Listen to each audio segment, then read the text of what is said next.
Assalamualaikum warahmatullahi wabarakatuh. Kami dari kelompok 1 ingin mempresentasikan hasil materi kami yang berjudul Indonesia sebagai Negara Hukum. Saya Anissa Tri Agustina dengan rekan saya Tiana Malasari, saya Anissa Pratiwi, Saya Diva Cantika Mezulunafa, dan saya Sela Patriana Isyara Madinah. Dimulai dari pengertian negara hukum.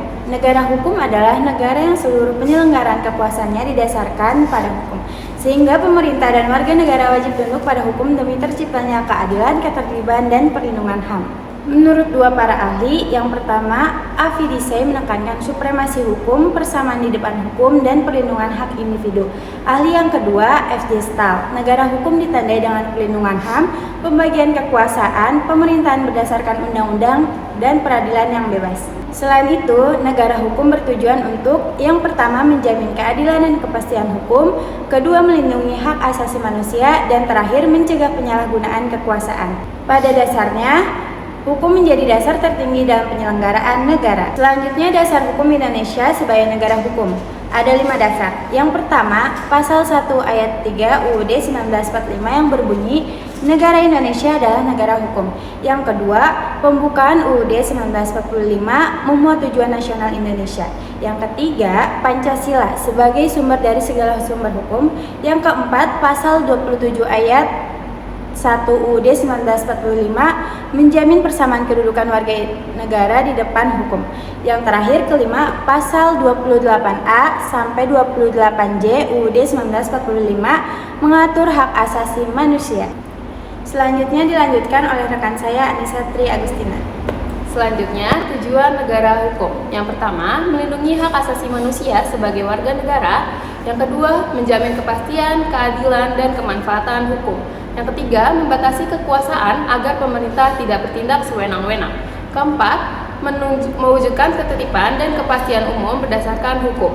Yang terakhir, menjamin persamaan kedudukan setiap warga negara didasarkan hukum. Selanjutnya, ciri-ciri negara hukum. Yang pertama, supremasi hukum di atas segala bentuk kekuasaan. Yang kedua, persamaan setiap orang di hadapan hukum atau equality before the law. Yang ketiga, pengakuan dan perlindungan HAM. Yang keempat, pemisahan atau pembagian kekuasaan, yaitu legislatif, eksekutif, dan yudikatif. Yang kelima, peradilan yang bebas, mandiri, dan tidak memihak.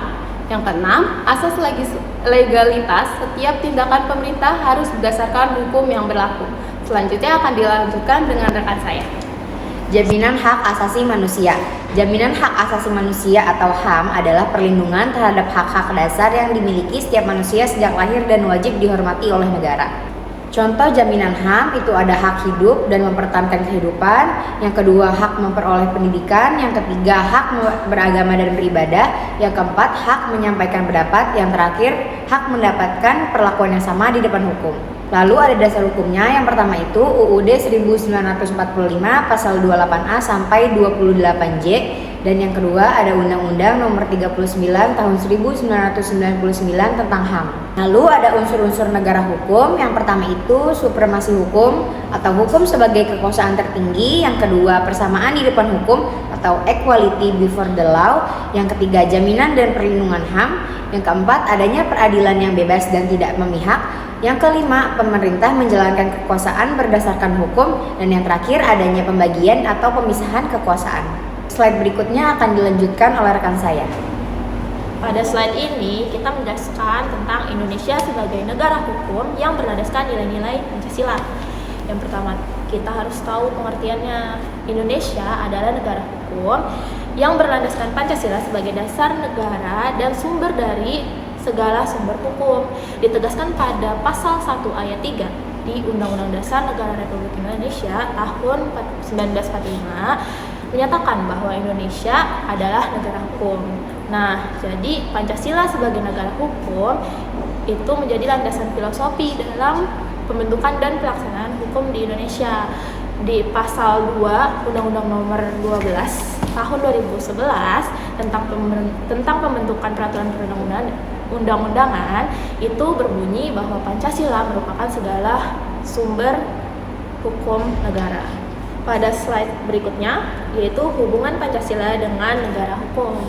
Nah, di sini kita ada pengertiannya. Pengertiannya itu Pancasila memiliki kedudukan sebagai dasar negara dan sumber dari segala sumber hukum negara sesuai pada slide sebelumnya. Nah, kita mengutip juga nih di sini pada pasal 2 Undang-Undang Nomor 12 Tahun 2011 ditegaskan bahwa Pancasila merupakan sumber segala sumber hukum negara. Nah, di bawahnya ini ada 4 bentuk hubungan Pancasila dengan negara hukum. Bentuk pertama yaitu Pancasila sebagai landasan filosofi hukum. Itu mengartikan bahwa Pancasila menjadi dasar pemikiran dan arah dalam pembentukan hukum nasional. Nah, dalam kata lain tuh hukum Indonesia itu tidak boleh bertentangan dengan nilai-nilai Pancasila. Di bentuk kedua yaitu Pancasila sebagai cita hukum. Itu apa sih? Nah, sebagai cita hukum itu bermaksud bahwa Pancasila menjadi tujuan yang ingin dicapai oleh sistem hukum Indonesia seperti keadilan, manusiawi, dan menjadikan rakyat sejahtera. Di bentuk ketiga yaitu Pancasila sebagai pedoman penyelenggaraan negara, itu mengartikan bahwa seluruh lembaga negara dalam menjalankan tugasnya itu harus berpedoman pada nilai-nilai Pancasila dan Undang-Undang Dasar Negara Republik Indonesia tahun 1945. Di bentuk terakhir yaitu bentuk keempat ada yang namanya nilai-nilai Pancasila dalam hukum.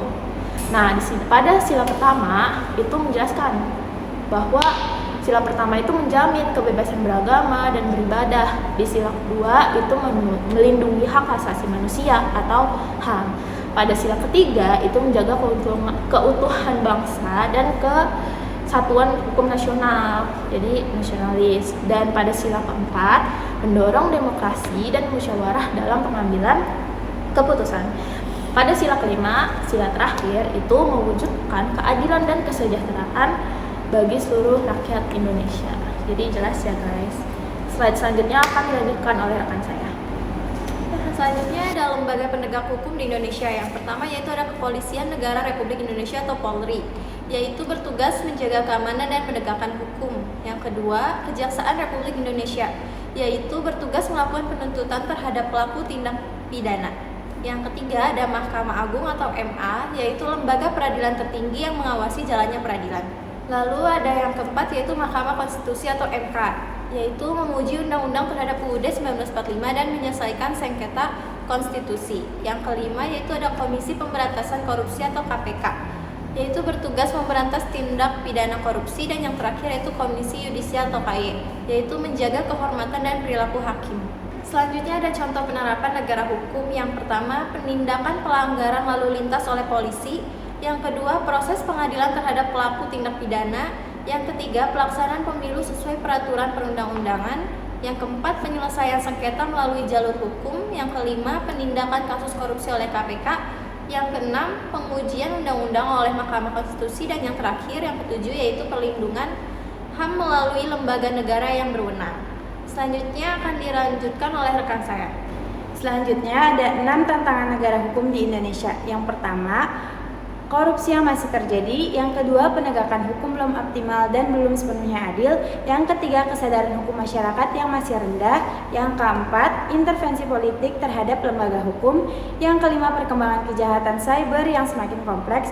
Dan yang terakhir, keenam, kesenjangan akses keadilan bagi masyarakat. Sekian presentasi dari kami, kurang lebihnya mohon maaf. Wassalamualaikum warahmatullahi wabarakatuh.